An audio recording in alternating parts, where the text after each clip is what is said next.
Kan itu kayak cengeng gitu. Kayak meminta agar Pak Jokowi gak terlibat dalam politik. Itu kan maksudnya gitu ya. Mereka takut kalah. Ya, karena kalau kita lihat posisi Anies Baswedan hari ini, jangankan bermimpi sebagai pemenang, bahkan maju di Pilpres 2024 pun, itu kayaknya masih diragukan. Masih ragu-ragu gitu.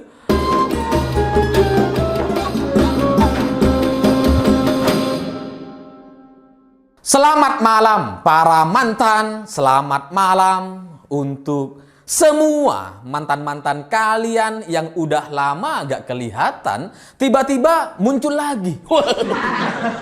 Ini ada apa ini gitu ya? Ya karena kalau mantan tiba-tiba muncul di depan kita, itu kemungkinannya cuma dua gitu. Mau nawarin MLM atau ngajak balikan.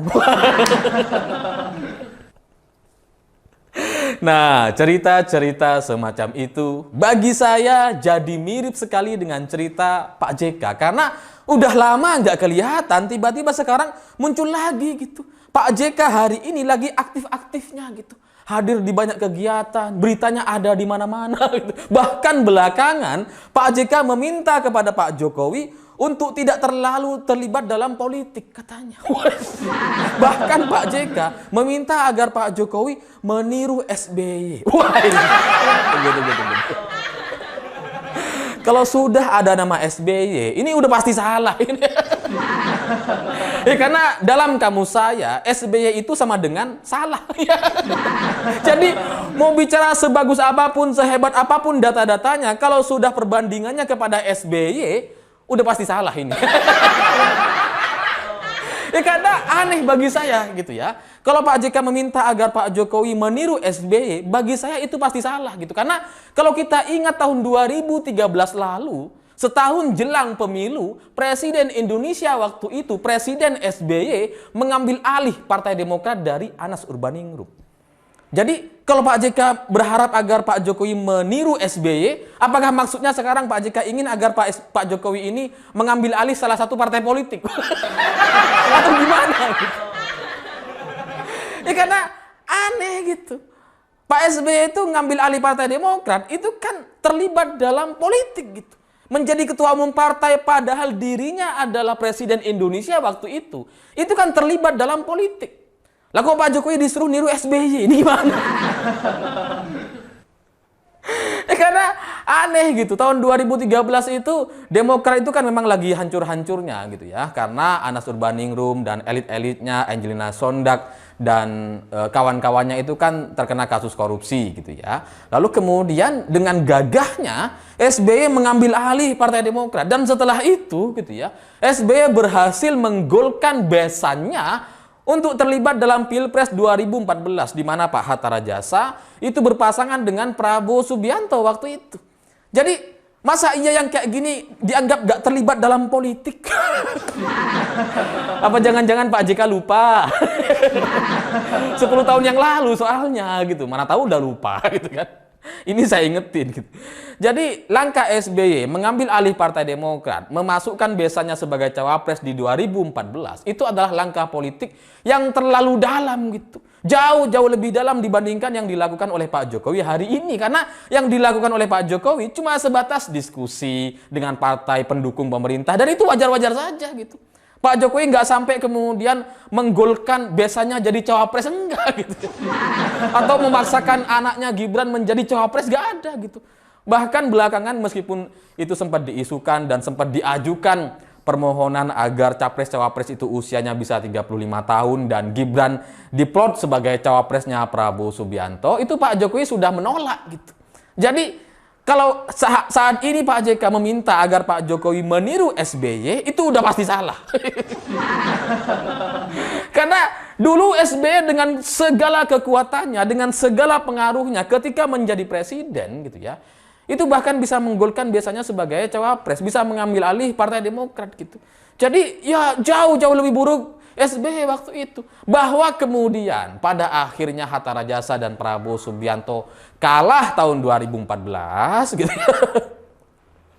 Ya karena itu memang faktor Pak Jokowi yang terlalu kuat waktu itu. Tahun 2013 itu kan Pak Jokowi ini jadi media darling gitu. Dan PDI Perjuangan waktu itu sebagai partai oposisi itu tidak bisa dibandingkan dengan PKS dan Demokrat hari ini. Nggak bisa gitu. Karena apa yang dilakukan oleh PDI Perjuangan waktu itu tahun 2013 atau ketika menjadi oposisi selama rezim SBY itu sangat kuat gitu. Kritikan-kritikannya sangat bagus, sangat tajam gitu. Kualitasnya tuh bagus, kualitas kritikannya gitu. Nah kalau kita bandingkan dengan PKS dan Demokrat hari ini, di eranya Pak Jokowi itu nggak sebanding gitu. Karena kritikan-kritikan PKS dan Demokrat itu terlalu mudah dipatahkan. Bahkan nggak perlu Pak Jokowi yang menjawab. Kita-kita aja udah bisa. Udah bisa mematahkan argumentasi oposisi gitu ya. Saking lemahnya, saking tidak berkualitasnya kritikan-kritikan mereka. Jadi aneh kalau Pak JK kemudian meminta Pak Jokowi jadi seperti SBY. Ya karena dulu SBY di akhir masa jabatannya gitu ya, itu kan terlalu banyak masalah. Nggak dipercaya sama masyarakat, partainya ya banyak korupsi, menterinya ya banyak korupsi gitu. Masa iya Pak Jokowi harus niru SBY sih? Jadi ya beda lah gitu. Pak Jokowi hari ini dengan segala pengaruhnya tidak memanfaatkan kekuatan politiknya untuk politik praktis, untuk menaikkan nama Gibran sebagai cawapres misalkan. Padahal bisa itu. Kalau mau ya bisa. MK tinggal diset aja agar bisa diloloskan, agar usia itu bisa diturunkan menjadi 35 tahun, agar Gibran bisa maju sebagai capres atau cawapres gitu. Kebetulan suaranya di lembaga survei sudah terdeteksi gitu ya. Kebetulan ada beberapa kekecewaan terhadap semua capres yang ada hari ini gitu ya. Ada tuh masanya. Tapi Pak Jokowi nggak mau memanfaatkan kekuatannya gitu. Jadi hari ini bagi saya apa yang dilakukan oleh Pak Jokowi itu ya sudah sangat baik, sudah sangat bagus gitu. Karena berbeda halnya dengan Pak SBY dulu gitu. Sekarang Pak Jokowi itu menjadi seorang presiden yang belum tergantikan oleh calon-calon yang ada gitu. Karena kalau kita ingat dulu tahun 2013 gitu ya, SBY itu udah nggak kita lihat gitu. Kita itu seperti sudah tidak punya presiden waktu itu gitu ya. Orang-orang fokusnya kepada Pak Jokowi dan Prabowo waktu itu gitu ya. Jadi SBY itu udah nggak kelihatan gitu. Nah sekarang beda. Pak Jokowi itu masih di depan gitu. Bahkan semua capres yang ada itu berharap bisa mendapatkan endorse atau dukungan dari Pak Jokowi. Jadi karena Pak Jokowi sangat dipercaya oleh masyarakat, sangat kuat posisinya hari ini, dan bahkan banyak orang-orang itu nampaknya masih percaya dengan Pak Jokowi, masih bergantung dengan Pak Jokowi. Makanya ketika Pak Jokowi datang ke Lampung kemarin, itu kan kelihatan tuh, masyarakat masih sangat-sangat antusias gitu. Beda dengan zamannya SBY dulu gitu. Jadi seandainya tidak ada batasan periode gitu ya, tidak dibatasi 2 periode, maka hampir bisa dipastikan Pak Jokowi akan terpilih lagi di periode ketiganya. Karena masyarakat masih menginginkan itu gitu. Karena 3 capres yang ada, Prabowo, Anies, bahkan Ganjar sekalipun yang sudah cukup mendekati Pak Jokowi gitu ya. Tapi orang-orang masih tidak terlalu percaya atau tidak seheboh kepada Pak Jokowi gitu. Dalam rangka menyambut Ganjar gitu. Ya, tapi kalau kemudian nanti Ganjar didukung oleh Pak Jokowi, ya kayaknya nggak akan terkalahkan. Jadi sebenarnya gitu ya, masalah Pak JK itu hari ini nampaknya Pak JK itu was-was atau khawatir gitu, karena pengaruh seorang Jokowi itu jauh lebih kuat dibandingkan SBY dulu gitu. Karena Pak Jokowi hari ini itu sangat-sangat menentukan gitu. Kalau SBY dulu gitu ya, itu partainya kan sudah hancur gitu ya, Partai Demokrat. Makanya suaranya turun, banyak menteri-menterinya korupsi, banyak kader-kadernya korupsi gitu ya, dan kepercayaan kepada SBY juga sudah sangat turun. Orang akhirnya sadar bahwa SBY nggak ngapa-ngapain selama 10 tahun terakhir, itu banyak disadari orang-orang. Nah hari ini Pak Jokowi enggak gitu. Orang-orang menyadari bahwa kita udah mau kehilangan Pak Jokowi ini. Dengan segala pembangunan atau perbaikan yang sudah dilakukan oleh Pak Jokowi selama 9 tahun terakhir, kita rasanya masih berat untuk melepaskan Pak Jokowi gitu kan.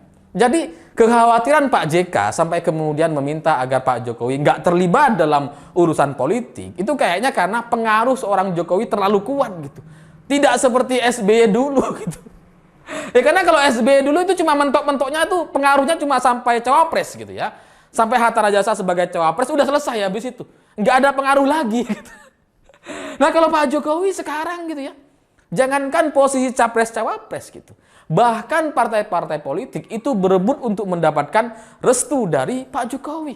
Jangankan partai yang sudah ada di pemerintah atau masih ada di pemerintah dan masih belum jelas siapa capresnya atau masih belum jelas mereka akan berkoalisi dengan siapa dan dengan capres-cawapres seperti apa gitu. Bahkan Nasdem sekalipun yang sudah mendeklarasikan Anies sebagai capresnya, yang sudah punya koalisi bersama Demokrat dan PKS gitu ya. Sudah punya teman sendiri gitu ya. Itu ketika Nasdem tidak diundang untuk diskusi di istana, mereka cengeng. mereka minta diundang gitu. Padahal kan logikanya gitu kan. Nasdem ini kan ibarat orang yang sudah pindah kantor gitu. Yang sudah pindah kerjaan atau sudah pindah bos gitu ya. Atau sudah menjadi karyawan swasta katakanlah gitu. Dengan mendukung Anies, dengan dia bikin koalisi sendiri di luar koalisi pemerintah yang ada saat ini. Mestinya kan dia udah nggak peduli dengan Pak Jokowi gitu. Karena dia sudah punya capres Anies, udah punya koalisi Demokrat dan PKS. Ngapain masih minta diajak untuk bertemu dengan Pak Jokowi dengan partai-partai yang lain? Kenapa? Karena saking berpengaruhnya seorang Pak Jokowi gitu. Karena Nasdem itu khawatir dianggap sebagai partai yang dikucilkan atau dicoret oleh Pak Jokowi. Mereka khawatir itu. Karena mayoritas pemilih Nasdem itu ya pemilihnya Pak Jokowi. Tanpa Pak Jokowi, Nasdem itu nggak bisa seperti sekarang. Gitu. Jadi suara Pak Jokowi itu kalau kita bandingkan di perolehan suaranya di tingkat partai, yang paling diuntungkan itu Nasdem. Sebenarnya bukan PDI Perjuangan. Kalau PDI Perjuangan itu karena memang mesin politiknya sudah sebegitu rapinya, kadernya ya ada di berbagai daerah, calegnya siap untuk terjun setiap ada pemilu, tim suksesnya ada di mana-mana, kadernya siap untuk menjadi saksi dan loyal terhadap PDI Perjuangan gitu ya. Jadi suaranya memang sudah cukup bagus gitu. Tapi Nasdem gitu ya, partai baru, kemudian baru ikut pemilu. Tiba-tiba dia mendukung Pak Jokowi, dia mendapatkan limpahan suara dari pemilih Pak Jokowi waktu itu. Jadi sekarang kalau Nasdem tidak diundang, mereka itu kayak, wah gimana ini? Ragu-ragu mereka. Jadi ya sebegitu berpengaruhnya Pak Jokowi hari ini, itu nampaknya yang membuat Pak JK itu jadi was-was. Dan bedanya dulu gitu ya, bedanya PDI Perjuangan dengan partai oposisi hari ini PKS dan Demokrat, bedanya antara Pak Jokowi dulu sebagai capres dengan Anies Baswedan hari ini, bedanya adalah PDI Perjuangan dan Pak Jokowi itu begitu yakin dengan jalan politiknya gitu. Jadi nggak ngeluh, nggak memainkan narasi terzolimi, nggak bilang soal kekuatan besar sedang kita lawan. Karena ada besan presiden yang ikut terlibat dalam Pilpres 2014, nggak ada gitu. PDI Perjuangan nggak gentar, Pak Jokowi nggak gentar. Bahkan ketika disadap oleh, jangan sebut ya, karena dulu ketika Pak Jokowi itu jadi gubernur di Jakarta sebelum dicapreskan, itu Pak Jokowi kan rumah dinasnya disadap itu. Ya nggak tahu yang nyadap siapa, ya pasti orang-orang yang punya pengaruh atau orang-orang yang punya jabatan di Indonesia. Tapi PDI Perjuangan dan Pak Jokowi nggak gentar gitu, dihadapi semua sadapan-sadapan itu. Nggak ngaruh gitu. Beda sama sekarang. Anies nggak diapa-apain, udah langsung ngerasa, wah ini kita melawan kekuatan besar. Padahal Gibran nggak maju loh ini. Kalau Gibran maju gimana ini? Ganjar Gibran misalkan, wah selesai ini semua. Dan Anies juga nggak diapa-apain kan gitu. Nggak disadap rumahnya, ya nggak ada perlakuan-perlakuan apa. Nggak ada gitu. Tapi ya karena memang cengeng aja gitu. Karena memang Pak JK kayaknya juga udah nggak yakin dengan koalisi perubahan atau koalisi Anies Baswedan. Makanya kemudian sekarang mereka itu kayak cengeng gitu. Kayak meminta agar Pak Jokowi nggak terlibat dalam politik. Itu kan maksudnya gitu ya. Mereka takut kalah. Ya karena kalau kita lihat posisi Anies Baswedan hari ini, jangankan bermimpi sebagai pemenang, bahkan maju di Pilpres 2024 pun, itu kayaknya masih diragukan. Masih ragu-ragu gitu. Karena Golkar sudah dekati Demokrat, itu kayaknya gitu ya, Golkar udah tahu tuh, bahwa Nasdem dan PKS itu bisa gitu. Udah selesai kayaknya, sehingga tersisa Partai Demokrat hari ini. Makanya kemudian datangi terus sama PKB, Golkar, katanya Gerindra, Pak Prabowo juga akan datang. Karena Dari partai-partai yang ada, cuma tersisa Partai Demokrat yang belum menentukan. Kalau PKS sama Nasdem sih kayaknya gampang.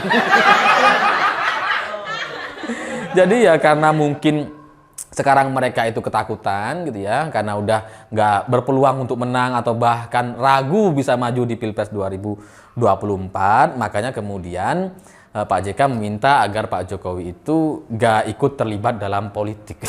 Karena Pak Jokowi diem pun seperti sekarang, belum pernah memberikan pernyataan atau dukungan secara terbuka kepada Ganjar Pranowo gitu ya. Itu Anies udah nggak dilirik. Nomor 3 terus surveinya udah nggak dilirik. Jadi Pak Jokowi diem pun Anies udah kalah gitu, apalagi bersuara ini selesai gitu. Jadi ya itulah mungkin kenapa alasan Pak JK meminta Pak Jokowi nggak terlibat, karena takut kalah, karena sekarang udah panik semuanya gitu ya. Dan lebih dari itu, yang namanya sebuah kritikan atau nasihat dan sebagainya, ya kita harus jawab gitu. Kalau Pak JK meminta agar Pak Jokowi nggak terlibat dalam politik, bagi saya Pak JK lupa diri gitu. Karena dia ketika jadi wapresnya Pak Jokowi, dia terlibat dalam politik. Dan itu diakui oleh Pak JK sendiri, bukan orang lain. Dan ini bukan analisa, ini pengakuan gitu. Bahwa Pak JK mengakui di tahun 2017 ketika Anies menjadi calon gubernur DKI Jakarta, itu Pak JK yang mensponsori, itu Pak JK yang mempelopori komunikasi kepada Gerindra dan PKS. Pak JK yang menelpon Prabowo Subianto waktu itu.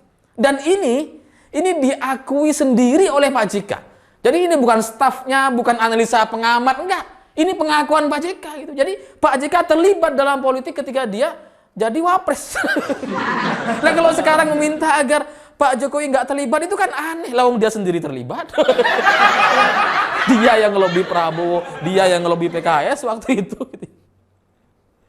Jadi kalau diminta agar Pak Jokowi nggak cawe-cawe ya lucu gitu. Karena yang menasehati atau yang meminta itu lebih cawe-cawe. Tapi begitulah orang yang panik gitu ya. Orang panik itu cenderung nggak sadar diri gitu. Sehingga Pak JK sekarang dengan segala kepanikannya ya meminta agar Pak Jokowi untuk tidak terlibat dalam politik. Karena hanya dengan cara itulah, hanya dengan cara Pak Jokowi diem atau tidak terlibat, itu bisa memungkinkan Anies bisa maju sebagai Capres 2024. Karena kalau Pak Jokowi masih terus ngajak komunikasi atau diskusi atau makan siang bareng dengan partai-partai koalisi, kayaknya peluang Anies sudah nggak bisa. Karena Nasdem cengeng gitu. Nasdem tuh pengen diajak, aku ajak dong, gimana ini? Karena masih belum yakin dengan PKS dan Demokrat kayaknya. Tapi begitulah cerita oposisi di eranya Pak Jokowi, bukan karena oposisinya yang terlalu bodoh gitu ya, tapi karena memang kualitas Pak Jokowinya ketika menjadi presiden itu sudah sangat-sangat baik sehingga sangat sulit sekali untuk mencari celahnya atau untuk menyampaikan kritikan-kritikan kepada Presiden Jokowi. Saya pikir itu. Terima kasih sudah menonton. Begitulah kura-kura.